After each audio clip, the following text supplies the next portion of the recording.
What's up guys and welcome back to On the Brick with another minifig showcase. Today I have for you the fourth and final member of the original Bad Batch, Crosshair. Just like the last 3 weeks, this one does come from bigkidbrix, and next week we are going to be looking at Echo.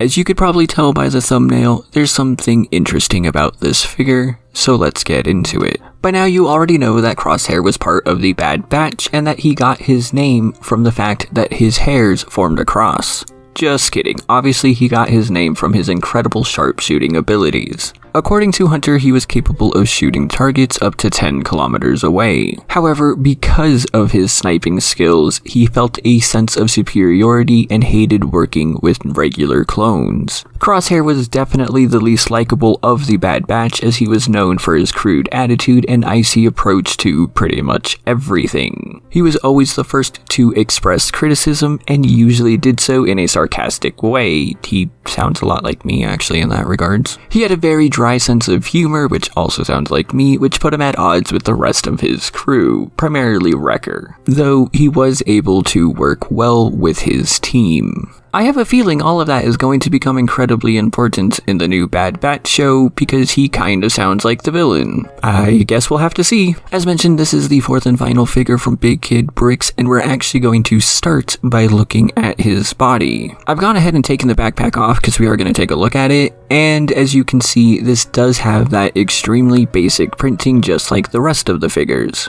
I do like how he has the ammo belt across his chest. That is nice. I'm not gonna lie, it is really hard to talk about something that has like no details on it. It does have side printing though, and as I've said, one of my favorite parts about these figures are the arms. I particularly enjoy that he puts the skull on this side like we actually see. It shows that there was some effort put into these guys. And also, there really isn't anything on the back here. The head is a custom print. It does have the crosshair on there. Also, this hair does actually make him look really old, which he kind of does in the show, so I can't really blame bigkidbrix for this decision. But if you take the hair off, there is this really weird brown line that we saw in previous figures as well. I have no idea what this is or why it's here. It's a little weird, to be honest. But of course, you can always take the hair off and replace it with the helmet, and he actually looks really good like this. Obviously, the big problem, if you so will, here is that this is not a custom helmet that bigkidbrix made and is instead a knockoff helmet that he bought and is selling as part of his figure. Which to me would be fine if he was honest and upfront about it, but he simply says that helmets come from other and doesn't tell you exactly what that means. Yet, he still charges you as if these are fully custom figures. But wait a minute.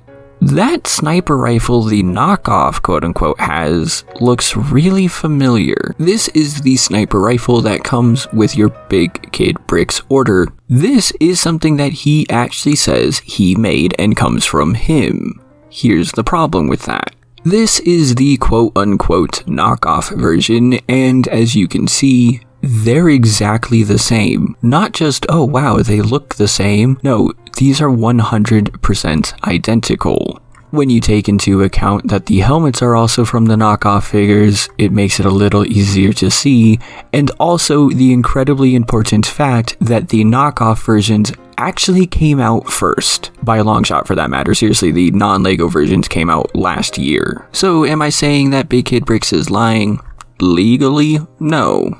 But it is in my opinion that he is not being entirely truthful. And the question is, if he's not being truthful about these weapons, he's not being truthful about the helmets, what else is he not being truthful about? I enjoy some of the figures that he makes, but it does really make me question things. So please do let me know your thoughts in the comments down below. What is your opinion on this, or am I just seeing things here? Do remember to like and subscribe if you haven't already, and yeah, there's going to be something cool on May 4th. So make sure you ring that bell so you know when that goes live. Thank you to all of my patrons for your continued support. I sincerely appreciate each and every single one of you, and need to give an extra thanks to Jonathan and Project Elements. Also Nathan, you deserve more thanks.